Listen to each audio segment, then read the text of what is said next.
సంగారెడ్డి జిల్లాలో స్మగ్లర్ల అవతారం ఎత్తాడు హోంగార్డ్. గంజాయి అమ్ముతున్న హోంగార్డును పోలీసులు పట్టుకున్నారు. కందిలోని తాజ్ హోటల్ వద్ద గంజాయి అమ్ముతూ పట్టుబడ్డాడు.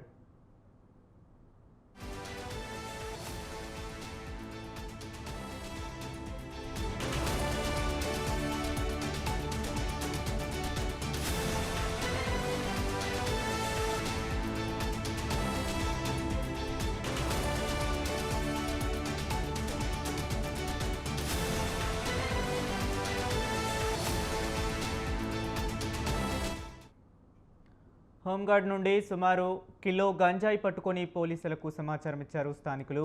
హోంగార్డు రాజును స్థానికులు పట్టుకొని పోలీసులకు అప్పగించారు. జిల్లాలో ఓ పోలీస్ స్టేషన్లో రాజు హోంగార్డుగా పనిచేస్తున్నాడు. రాజుని అరెస్టు చేసి సంగారెడ్డి రూరల్ పోలీస్ స్టేషన్కి తరలించారు. మరో వ్యక్తి రాజు పరారయ్యారు.